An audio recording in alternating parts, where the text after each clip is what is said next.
नमस्कार, स्वागत है आपका। देख रहे हैं आप सी न्यूज भारत। आपके साथ मैं हूं श्वेता तिवारी। वक्त हो गया मध्य प्रदेश बुलेटिन का। इस बुलेटिन में बात होगी इंदौर की, जहां 9, 10 और 11 जनवरी 2026 को एनिमल लिबरेशन कॉन्फ्रेंस इंडिया 2026 का आयोजन किया जाएगा।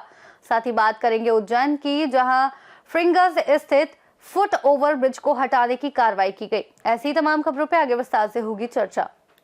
इंदौर में 9 से 11 जनवरी 2026 तक 3 दिवसीय एनिमल लिबरेशन कॉन्फ्रेंस इंडिया 2026 का आयोजन किया जाएगा, जिसमें देश भर के पशु अधिकार कार्यकर्ता, वकील, डॉक्टर, सामाजिक कार्यकर्ता और नागरिक भाग लेंगे। सम्मेलन का उद्देश्य भारत में पशु अधिकारों से जुड़े प्रयासों को जमीनी स्तर पर मजबूत करना और प्रतिभागियों को जानवरों के प्रति प्रभावी कार्रवाई के तरीकों पर प्रशिक्षण देना है। इसमें कानून, जांच और दस्तावेजीकरण, मीडिया और सोशल मीडिया के इस्तेमाल, स्थानीय स्तर पर रणनीति निर्माण जैसे विषयों पर चर्चा होगी। सम्मेलन का समापन 11 जनवरी को आयोजित राष्ट्रीय पशु अधिकार मार्च के साथ होगा, जिसमें सरकार से जानवरों के साथ यौन शोषण को स्पष्ट अपराध घोषित करने और पशु क्रूरता निवारण संशोधन विधेयक 2022 को पारित करने की मांग की जाएगी।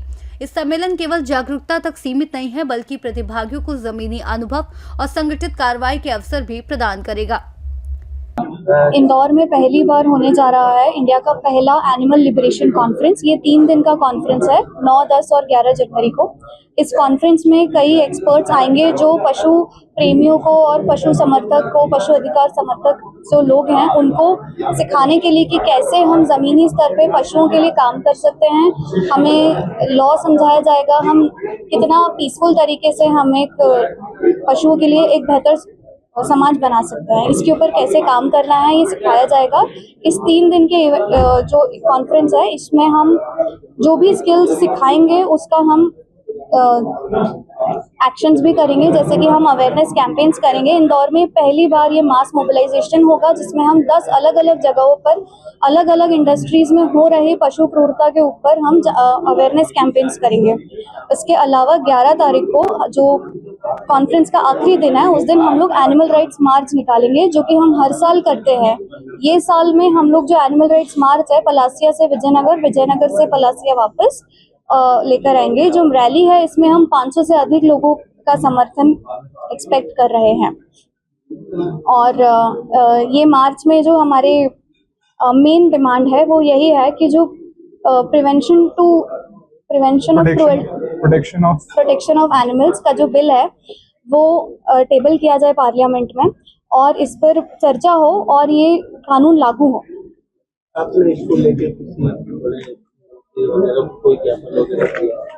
हम लोग ये मार्च के पहले जो हमारी जो भी डिमांड्स हैं उसका जो ज्ञापन है हम लोग कलेक्टर को देने वाले हैं, और मुख्यमंत्री को भी ज्ञापन दिया जाएगा। आपका परिचय? मेरा नाम दुर्गा बालानी है। मैं इंदौर एनिमल लिबरेशन की को फाउंडर हूँ। यहाँ पे हमारे साथ में सुरेश व्यास जी हैं, ये यूट्यूबर हैं और इंदौर एनिमल लिबरेशन के मेंबर हैं।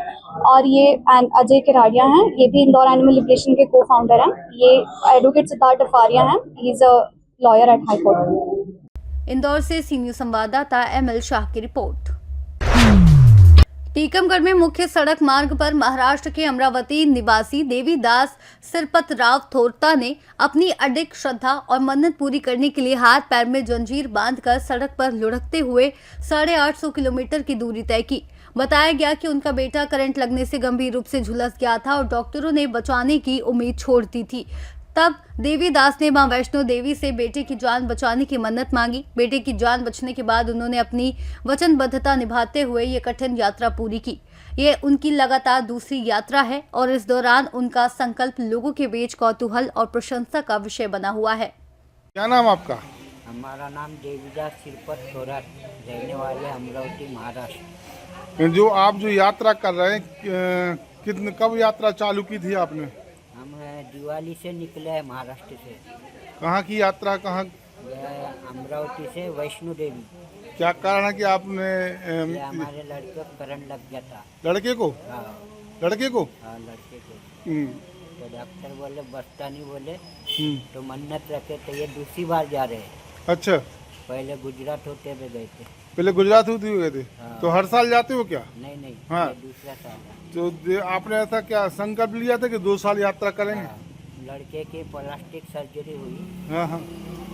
मास्क निकाल के अब आराम मिला उनको? हाँ अच्छा है, पढ़ाई कर रहा, सब कर रहा हूँ।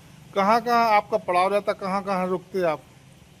जहाँ शाम हो गई 10 किलोमीटर रोज चलना, शाम को मंदिरों में रुकना, अच्छे, खाना पीना सब लोग खिला देते, कपड़ा लत्ता सब देते। मंदिरों में रुकते हैं आप? हाँ रात विश्राम करते?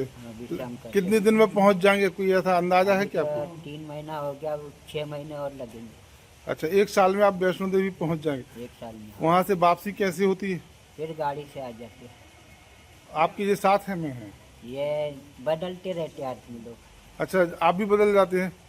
अब ये हमें मिले थे सागर में। हाँ, सागर में। सागर में मिले थे, तो इनके पास कोई था नहीं। अच्छा अच्छा, 1 सेकंड। तो इन्होंने कहा कि महाराज हमारे पास कोई है नहीं हाँ हाँ हाँ। और कोई साथ में चाहिए। तो हमने कहा ऐसा कि रात इधर रुक जाओ तो, हम्म।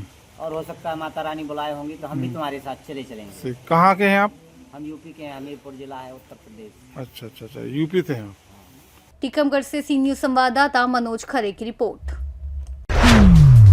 रेलवे विभाग ने आज फ्रीगंज स्थित फुट ओवरब्रिज हटाने की कार्रवाई की, जिसके दौरान 2 घंटे तक रेल यातायात बंद रखा गया। प्रशासन ने सिंहस्थ 2028 में करोड़ों श्रद्धालुओं को देखते हुए पुल के पास नया फुट ओवरब्रिज बनाने का निर्णय लिया था।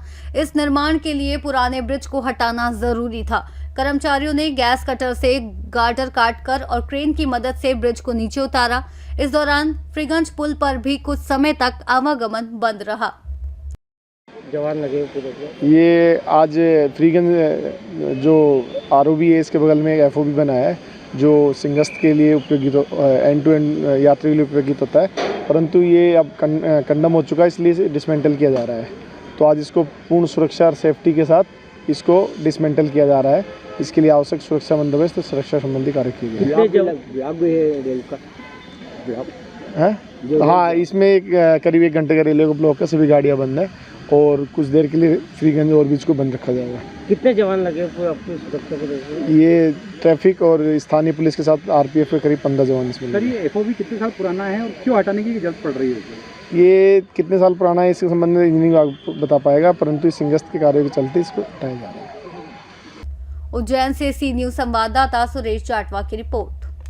फिलहाल मध्य प्रदेश बुलेटिन में इतना ही। देश और दुनिया की तमाम बड़ी खबरों के लिए आप देखते रहिए सी न्यूज भारत।